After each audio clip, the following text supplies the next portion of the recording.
안녕하세요, 여러분. 백영기 목사입니다. 오늘 여러분들과 함께 열왕기상 14장 살펴보겠습니다. 열왕기상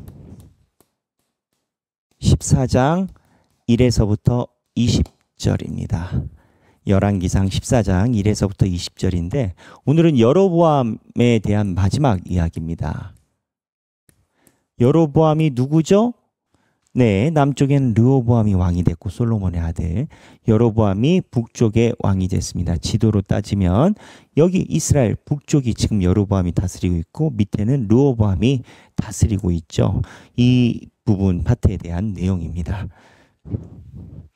여기에 보면 오늘 여로보암의 아들이 아비야가 있는데 병이 들어요. 죽을 병에 걸립니다. 그랬더니 여로보암이 이거를 낫게 하려고 선지자 아히야에게 자기 아내를 보냅니다. 아히야는 누굽니까? 예전에 여로보암이 왕이 될 것이라고 이야기해줬던 그 선지자입니다. 근데 선지자가 나이가 먹었어요. 근데 그 선지자에게 속이려고 변장을 했어요. 성경에 잘 보면 아히야가 나이를 먹어서 눈이 어두워서 보지 못하는데 변장을 했다는 거예요. 왜 변장을 했을까요? 여기 많은 게 있어요.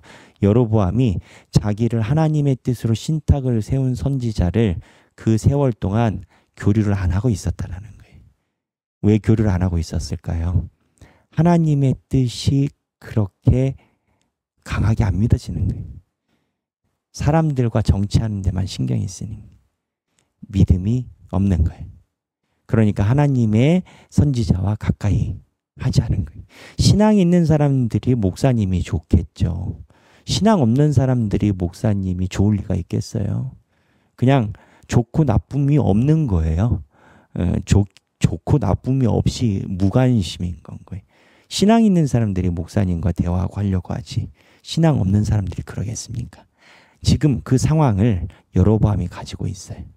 근데 이 여로보암이 그 사람에게 보내서 떡과 꿀을 주고 아이를 낳게 해달라고 얘기를 하려고 해요. 왜 변장을 했을까요?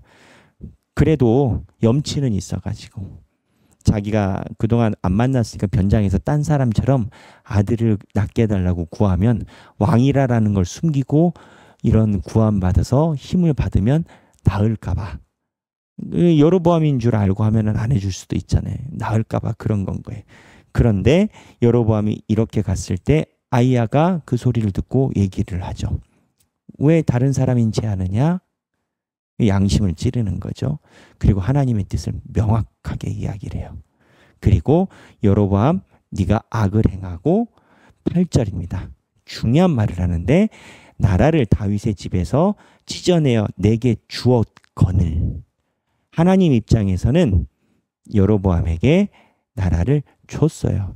근데 너는 내 종 다윗이 내 명령을 지켜 전심으로 나를 따르며 나보기에 정직한 일만 행하였은 것 같지 아니하고 정직이 나와요.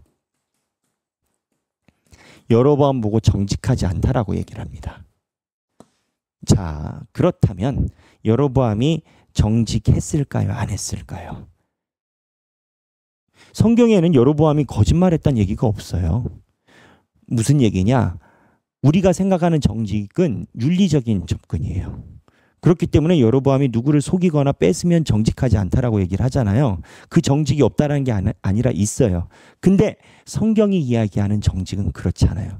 지금 흐름으로 볼 때 성경이 이야기하는 정직은 하나님을 가까이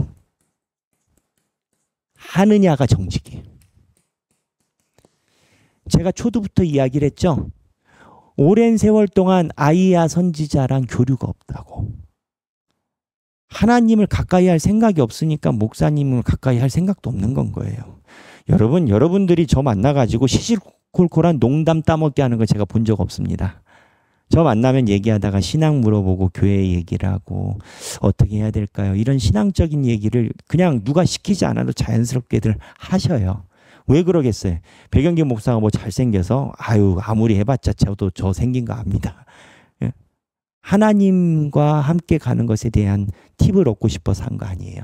그런데 여로보암이 자기에게 기름 붓고 자기의 신탁을 얘기를 하고 길을 얘기해 줬던 그 선지자와 오랜 세월 동안 가까이 하지 않고, 가까이 하지 않는 결과가 뭐예요?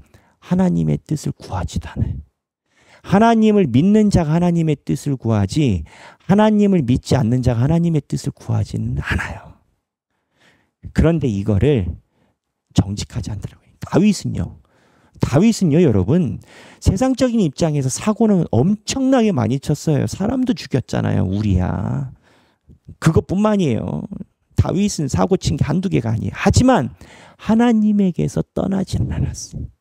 죄를 짓는 그 순간에도 하나님께 옷자락을 붙잡고 시편을 쓰고, 환난 중에도 다윗은 이게 정직이라는 거예요. 성경이 이야기하는 정직은 이게 정직이에요. 여로보암이 다른 견지로 보면요, 개혁을 한 겁니다. 개혁의 주체고 르호보암에서 압제받던 이스라엘 백성들을 구해낸 사람이에요. 그래서 성서학자들은 이스라엘 백성들 입장에서는 솔로몬이 이집트랑 가까워서 애굽의 바로처럼 통치하는 압제받는 상황을, 그 멍에를 가볍게, 멍에라는 표현을 쓰잖아요. 이거는 바로의 멍에와 똑같은 단어예요. 그러니까 북쪽에 있는 이스라엘 사람들의 견지는 여로보암이 개혁을 이루어준 구테타요, 개혁자요, 영웅이요, 모든 것에 선봉에 있는 사람이에요. 하지만 하나님이 볼 땐 정직하지 않다는 거예요. 왜 정직하지 않아요? 하나님과 가까이 하지 않으니까. 결론은 어떻게 됐어요? 하나님이 10절에 맑게 쓸어버리신. 다 쓸어버리신. 생각하기.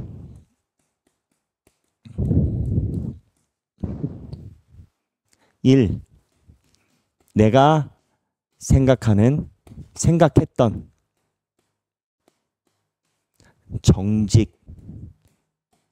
정직이란 무엇이었고, 성경의 정직은 무엇이었는지 제가 말했지만 다시 한번 정리해서 올려보세요. 저한테 들은 것과 여러분들이 글로 쓰는 것은 다릅니다. 두 포인트예요. 일반적으로 생각하는 정직과 하나님의 정직이 어떻게 다른지 올려보시고, 두 번째, 어떻게 하나님 앞에서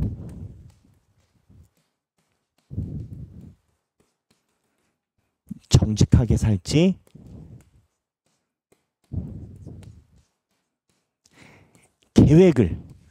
구체적으로 계획을 나눠보자. 그냥 열심히 살아야겠다 이런 거 아니에요. 백영규 목사는 어떻게 얘기를 하겠어요? 저는 날마다 제 일과가 여러분 이거 BT 강의 준비하는 겁니다. 제가 5분 10분 하잖아요. 그거보다 몇 배 시간을 들여서 많은 서적을 봐요. 성경도 보고요. 봐도 또 보고요. 형광펜을 한 번 치고 두 번 치고 세 번 치고. 왜? 저는 하나님께서 저에게 주신 소명이 이거라고 생각하는 건 거예요. 왜? 그래야 하나님 앞에 정직하죠. 제가 윤리적으로 완성도를 얼마나 가져가겠습니까? 성격도 급하고요. 또 화도 있고요. 여러 가지 인간적인 약함이 있지 않겠습니까? 근데 하나님 앞에서 그 완성도가 나를 하나님 앞에 가까이 가게 하는 게 아니라 내가 하나님의 말씀에 어떻게 자세로 살아갔는지가 나를 평가해.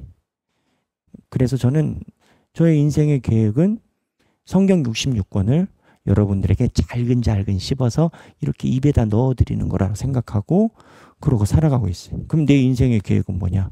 열심히 말씀 연구하는 거죠. 저는 그래요. 여러분들도 인생의 계획이 있으실 거 아니에요.